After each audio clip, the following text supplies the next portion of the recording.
Dan, I habitually procrastinate on important tasks, CV writing, for example, for months on end, waiting for the right time. It is severely holding me back. How to avoid this? Well, I covered that in chapter 4 in 12 Rules for Life, so you could read that. That would help. It's called Compare Yourself to Who You Were Yesterday instead of who someone else is today. Look, if you're procrastinating on your CV writing, then you're biting off more than you can chew. And I would say to some degree, it's a reflection, and I don't mean this in a pejorative way, it's a reflection of a lack of humility. You think you're capable of taking on larger tasks than you actually are. And the proof of that is in what you said. You take on these large tasks and then you don't complete them. So obviously, you're not capable of taking on the large tasks and completing them. So with regards to CV writing, you have to sit down and negotiate with yourself. You have to ask yourself, like, seriously, okay, I need to do something about this CV.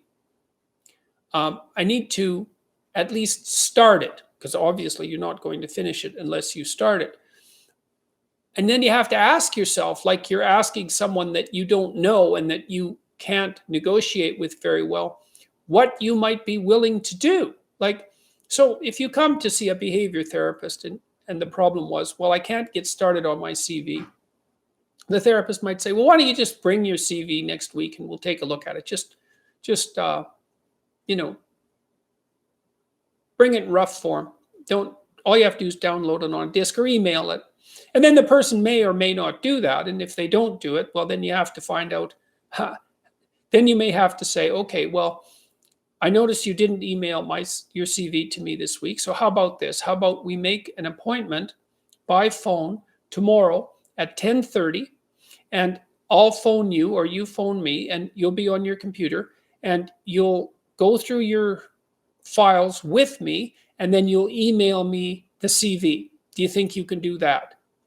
And then usually people will manage that, but maybe they come back the next week and they haven't even done that. And so then you say, well, look, why don't you bring your computer or your disk and we'll go through it together and find your CV and bring it up on screen and just take a look at it. Because actually a CV is quite a daunting thing to work on because it's your whole past and your whole future. And so it's a pretty big dragon. The trick is to find a piece of the solution that you would be willing to engage in, that you would actually do. And so, I might also recommend to one of my clients that all they do is go onto their computer and find out which folder their CV is in and open it. Just open the file, open the folder. And then that'd be one day's work, is just go open the folder. And then maybe the next day is, well, drag the file onto your desktop so it's there. And then maybe the next day's job would be, just open it. Just open it and just like glance at the first page and then close it.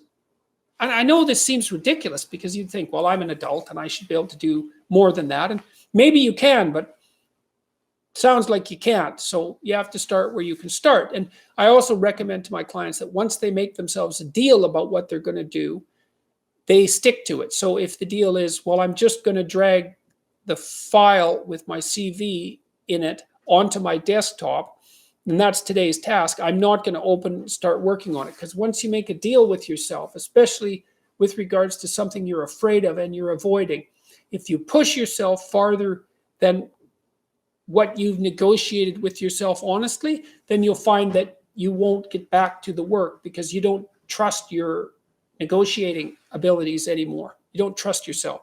So if the deal is you drag the file onto the desktop and that's today's job, and that's a lot better because it's more than you've done for 2 months, then you give yourself a pat in the back and you say, look, good enough, man. Like, it's no big act of heroism that I can go out and shout about in the street, but I'm farther ahead than I was. And then maybe the next day's task is, well, read it. Just read it. Just familiarize yourself with it again. Close it. Good enough. Then you can think that night, well, where are the holes? What needs to be updated? Then the next thing might be to say, well, here's a list of 20 things that might need to be done with this CV. And, they don't all have to be that accurate, but you might have some sense of what needs to be updated, where the holes are, and, where it ends, and what you'd have to do to get the information necessary to update it. And that's a good time to talk to someone else about it too. And then you can rank order those 20 things in terms of the probability that you'll do them the same way. Break them down into small subtasks. And maybe you can only work on it for 10 minutes a day because it stresses you out so badly. God only knows what's hiding behind your fear of your CV. You might be embarrassed about your past accomplishments. You might be unwilling to do the work because your CV hasn't been updated for a long period of time. There might be holes in your CV that you don't know how to account for.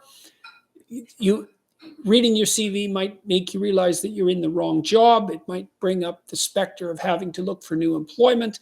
A CV is a real monster because it's a record of your life and a guide to your future ambitions. So if you happen to be afraid of it, well, you should take it seriously. It's not just a piece of paper. It's a real dragon. And so then you face it to the degree that you can face it, and you break it down to steps. You break down the steps that are necessary until they're so small that even someone as avoidant as you is likely to make progress. And then you find your natural speed of advancement, and perhaps over a month you can put your CV together, and then congratulations to you, because it's a hard thing. And you'll find too that a lot of fears are associated with that, like, oh no, now if I finish this, I'm going to have to send it out.